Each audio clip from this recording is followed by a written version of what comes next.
మా మేడం వాళ్ళు ఈరోజు చాలా రోజుల తర్వాత మళ్ళీ సాలేకి వెళ్తున్నారు అనమాట. సాలే అంటే ఐ థింక్ జూలియాకి వెళ్తారు అనుకుంటా. జూలియాకి అయితే వెళ్తున్నారు వాళ్ళు. మొత్తం ఇంట్లో ఉండే లగేజ్ అంతా 2 రోజులు ఉండి 3 రోజులు ఉండి లగేజ్ అంతా తీసుకుని వచ్చేస్తారు. లగేజ్ తీసుకొని వచ్చేసి అక్కడికి తీసుకొని ఆ ఇంట్లో అంతా పేర్చుకుంటారు. మళ్ళీ అక్కడి నుంచి లగేజ్ అంతా తీసుకొని వచ్చేస్తారు అనమాట ఇక్కడికి. లగేజ్ అంతా చూడండి, వాళ్ళ బ్యాగులు, వాళ్ళు పడుకోవడానికి బెడ్లు, మొత్తం సామానన్నీ కార్లో సర్దేసినాం. మొత్తానికి బండ్లు అన్నీ సర్దుకున్న తర్వాత ఇది చూడండి, బండి నిండా నా బండిలో మొత్తం వేశారు. బ్యాగులు గీగులు అన్నీ నా బండిలో వేశారు. నా బండి ఓకే అయిన తర్వాత మా సార్ బండి వెళ్తుంది చూడండి, వెళ్తున్నాడు. ఇంకా మా సార్ బండి తీసి మా సార్ బండి వెనకాల వెళ్ళాలి. కానీ నా బండిలో పెట్రోల్ లేదు, బండిలో పెట్రోల్ పట్టించుకోవాలి. లొకేషన్ వచ్చేసి లొకేషన్ వేసాడు అనమాట. చూడండి లొకేషన్ పంపించారు. లొకేషన్ వచ్చేసి జూలియా అని చూపిస్తుంది. Chalet Julia hotels resorts. Okay, 43 minutes 42 minutes ఇస్తుంది. 64 kilometers అనమాట. అంటే పెద్ద దూరం ఏం లేదు. నాకు తెలిసి కువైట్ దగ్గరలో ఇది. అంటే కైరాన్ అనేది చాలా దూరం. ఇక్కడ కైరాన్ అనేది ఇది వచ్చేసి జూలియా. పెట్రోల్ పట్టించుకొని వెళ్తే మనకి ఎలాంటి ప్రాబ్లం ఉండదు. మళ్ళీ అక్కడి నుంచి వాళ్ళు ఉండమంటే ఉంటాం, లేకపోతే ఏ టైంలో వెళ్ళమంటారో తెలియదు. వాళ్ళు వెళ్ళిపోమంటే అక్కడి నుంచి వచ్చేయాలి. పెట్రోల్ బంకులు అనేవి ఉంటాయి దగ్గరలోనే. పెట్రోల్ బంకులకి అయితే ఇబ్బందిలే. Super full. వచ్చేసి రోడ్ నెంబర్ 40. రోడ్ నెంబర్ 40 అంటే ఇది రోడ్ నెంబర్ 6లోంచి రోడ్ నెంబర్ 40కి ఎంటర్ అయ్యే రోడ్డు. చూడండి, ఇలా కార్లు ఏదైనా డ్యామేజ్ అయినప్పుడు అట్లా పెట్టుకుంటారు సైడు. చూసుకొని జాగ్రత్తగా వెళ్ళకపోతే ఇంకా మనం టక్మని చూసుకోకపోయినాం అనుకో, ఎవరో ఒకరు తగిలిచ్చేస్తారు వెనకాల. 4 సిగ్నల్ మాత్రం తప్పకుండా వేయాలి. 4 సిగ్నల్ వేస్తేనే. వచ్చేసి రోడ్ నెంబర్ 40లోకి ఎంటర్ అవుతాం. కువైట్లో అన్ని రోడ్ల కన్నా రోడ్ నెంబర్ 40 వచ్చేసి చాలా పెద్దది. అంటే విశాలంగా ఉంటుంది అనమాట.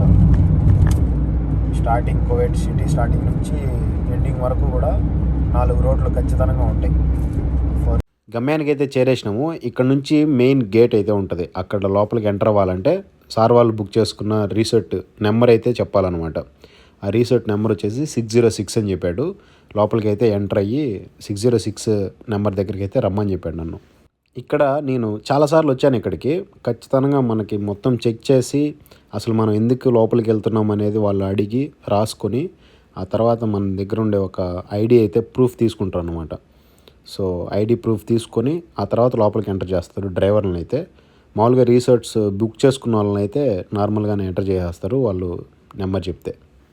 ఎందుకంటే వాళ్ళకి ప్రూఫ్ అనమాట, ఎంతమంది లోపలికి వెళ్ళారు అండ్ ఎంతమంది మళ్ళీ బయటికి తిరిగి వచ్చారు అనే దానికి ప్రూఫ్ కోసం ఖచ్చితంగా ఇలా అయితే రాసుకుంటారు.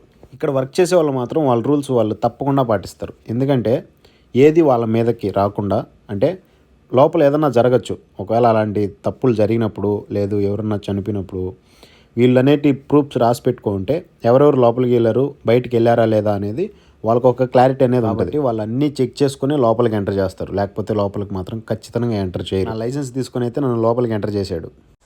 షీషాలే అనమాట ఇది. ఇక్కడికి నేను చాలాసార్లు వచ్చా. చాలా బాగుంటుంది లోపల. ఈ గేట్లోంచి లోపలికి ఎంటర్ అయిన తర్వాత ఇదంతా ఇది ఇక్కడ కనిపించేది హోటల్. ఇది సూపర్గా ఉంటుంది అసలు ప్లేస్ మాత్రం.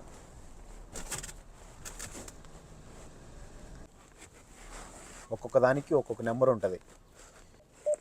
మనం అటు సైడ్ వెళ్ళాలి. ఇటు సైడ్ వచ్చేసాం.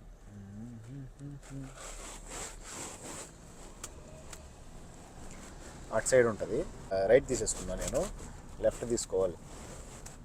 లెఫ్ట్ తీసుకుంటే అటు సైడ్ 606 అవన్నీ ఉంటాయి. మా సార్ వెహికల్ ఉంటుంది లేండి, అలా భయపడాల్సిన అవసరం లేదు.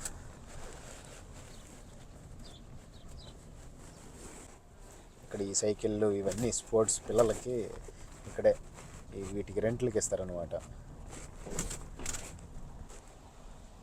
ఓ అమ్మ ఏది ఇంత లోపలికి ఉంది స్వామి. నేను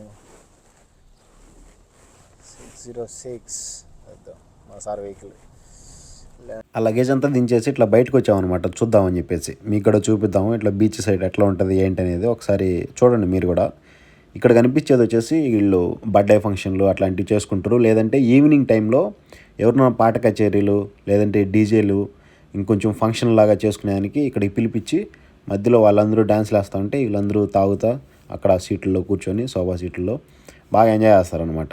అలాంటి దానికోసం సపరేట్గా ఇట్లా కట్టించారు ఒకటి. ఇక్కడ డిఫరెంట్గా ఉంటాయి. అంటే చలికాలంలో ఒకలాగా ఉంటుంది, ఎండాకాలంలో ఒకలాగా ఉంటుంది. అదే చలికాలంలో వచ్చితే ఈ బీచ్ సైడ్ ఆడుకోరు ఎవరు. అంటే ఎక్కువగా ఆ సముద్రంలో పడవలు వేసుకొని తిరుగుతూ ఉంటారు అనమాట. అదే చలికాలంలో వచ్చితే ఖచ్చితంగా ఇట్లా జస్ట్ ఆడుకుంటారు అంతేగాని సముద్రం నీళ్ళ దగ్గరికి అయితే వెళ్ళరు. వీళ్ళకి చలికాలం వేరేలా ఉంటుంది, ఎండాకాలం వేరేలా ఉంటుంది. చలికాలం మాత్రమే నీళ్ళలోకి వెళ్ళకుండా ఇసుకలో ఆడుకుంటారు, ఎండాకాలం వచ్చితే అంతా నీళ్ళలోనే ఆడుకుంటారు. ఇట్లా చిన్నపిల్లలు చూసుకునే కద్దామాల పరిస్థితి మాత్రం చాలా ఘోరంగా ఉంటుంది. అసలు తిరుగుతానే ఉండాలి, వాళ్ళు అమ్మిడితే గమ్మనే ఉండరు అసలు పిల్లలు. సార్ వాళ్ళు బుక్ చేసుకున్న రిసార్ట్ లోపల ఎలా ఉంటుందో ఒకసారి మీకు కూడా చూపిస్తా, ఫుల్గా చూడండి, బాగుంటుంది. నా బ్యాక్ సైడ్ కనిపించే వచ్చేసి డైనింగ్ టేబుల్, బాగా చేసుకున్న ఐటమ్స్ అన్నీ తెచ్చిపెట్టుకొని తినడానికి. ఇదంతా అండర్ గ్రౌండ్ అనమాట. సో ఇక్కడ నుంచి మొత్తం వాళ్ళు చాయ్ గవ్వ తాగి అండ్ ఇక్కడ కూర్చొని మాట్లాడుకుంటూ టీవీ చూస్తూ ఉండటానికి ఒక చిన్న hall, hand washes and washrooms రెండూ ఉంటాయి. అండ్ అక్కడ నుంచి లాస్ట్కి వచ్చితే వంట రూమ్ ఉంటుంది అనమాట. ఇంత చిన్న వంట రూమ్లో మొత్తం వాళ్ళే ఇస్తారు భోజనాలు వెయిట్ చేసుకొని తినడానికి. అండ్ ప్లేట్లు, గ్లాసులు, ఇంకా వంట రూమ్కి సంబంధించి ఏమేం కావాలో అన్నీ ఇస్తారు వాళ్ళే. కానీ ఫుడ్ మాత్రం మనం తెచ్చుకొని ఇక్కడ చేసుకొని తినచ్చు అనమాట. సో ఇక్కడ ఒకసారి చూడండి, మీకు ఫ్రిడ్జ్లో కూడా ఏం తెచ్చాను, మార్నింగ్ తెచ్చిన జమ్యాల సామాన్ అన్నీ ఇక్కడే పేర్ చేస్తున్నారు అనమాట లోపల. అవన్నీ చికెన్ నాగెట్స్ అంట, ఇంకా ఎక్కువ వీళ్ళు పొటాటో తింటారు. సో కింద వచ్చేసి స్ప్రైట్లు, ఎగ్స్, సాసులు ఇవన్నీ చెడిపోకుండా ఫ్రిడ్జ్లో పెట్టుకొని ఇంక ఇక్కడే పక్కన చేసుకొని తినేస్తారు. సో అది వంట రూము. ఇంకొచ్చేసి ఇక్కడ కద్దామాల బెడ్రూమ్ అనమాట. పక్కనే వంట రూమ్కి ఆపోజిట్లోనే ఉంటుంది కద్దామాల బెడ్రూము. వాళ్ళకైతే తప్పకుండా రూమ్స్ ఉంటాయి, ఒకవేళ లేకపోయినా కూడా వాళ్ళు అన్నిట్లో అడ్జస్ట్ అవుతారు. కానీ డ్రైవర్లకు రూమ్స్ ఆల్మోస్ట్ ఖైరాన్ అనే ఏరియాలో అయితే ఖచ్చితంగా ఉంటాయి. మేము కూడా స్టే చేసిన రోజులు ఉన్నాయన్నమాట. అక్కడే 1-2 రోజులు ఉంటాం వాళ్ళతో పాటు. సో ఇంక ఇక్కడ నుంచి పైకి వెళ్తే పైన మొత్తం మాస్టర్ బెడ్రూమ్స్ అన్నీ పైన ఉంటాయి. ఒక 4-5 బెడ్రూమ్లు ఉన్నాయన్నమాట పైన. ఇక్కడ మా సార్ వాళ్ళు 3 ఫ్యామిలీలు వచ్చి ఉన్నాయి. 3 ఫ్యామిలీలు అంటే దగ్గర 15 మంది ఉన్నారు. 15 మందికి సపరేట్ 4 బెడ్రూమ్లు ఉన్నాయి. అండ్ కింద పిల్లలకి బెడ్రూమ్ సపరేట్ ఉన్నాయి, కద్దామాలకి సపరేట్ ఉన్నాయి. ఇక్కడ డిఫరెంట్గా ఉంటుంది అనమాట. సో బెడ్రూమ్ చూడండి ఎంత లగ్జరీగా ఉందో, సూపర్ ఉంది కదా అసలు. వీళ్ళు వీళ్ళ ఫ్రెండ్స్, వీళ్ళ ఫ్యామిలీ అండ్ వీళ్ళ పిల్లలతో పాటు ఎంజాయ్ చేయడానికి ఎంత డబ్బులైనా ఖర్చు పెడతారు. మా సార్ వాళ్ళు బుక్ చేసుకున్న రిసార్ట్ ఒక రోజుకి 70 దినార్లు అంట, అంటే 18,000 రూపాయల పైన అవుతుంది. 3 రోజులు అయితే ఉంటారు. 3 రోజులకి వచ్చేసి దగ్గర 60,000 రూపాయల దాకా అవుతుంది. 60,000 కోసం నేను 2 నెలలు కష్టపడాలి, కానీ వాళ్ళు ఒక రోజులో ఖర్చు పెట్టేస్తారు. ఇది చాలా తక్కువ. 3 రోజులకి 60,000 అంటే తక్కువే.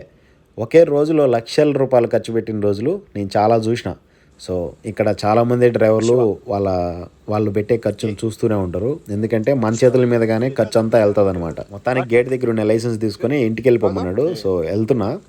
ఇక్కడ డ్రైవర్లు జమ్యాలకి వెళ్ళినా లేదంటే షాపింగ్ మాల్స్కి వెళ్ళినా ఎక్కడికన్నా వెళ్ళి ఆర్డర్లు తీసుకొని వచ్చినా మొత్తం ఖర్చు ఎంత ఖర్చు పెడుతున్నారు రోజుకనేది తెలుస్తూనే ఉంటుంది, చూస్తూనే ఉంటారు. జీతాల దగ్గరకు వచ్చి మనకి ఇచ్చేటప్పుడు మాత్రమే వాళ్ళు కొంచెం ఇబ్బంది పెడతారు, కానీ వాళ్ళ ఖర్చుకైతే మాత్రం బాగా తింటారు. మొత్తానికి నేను రూమ్కి అయితే వెళ్తున్నా. బాగా ఆకలేస్తుంది, ఇంక 40 మినిట్స్ పడుతుంది వెళ్ళటానికి. ఇంకా రూమ్కి వెళ్ళేసి తినాలి.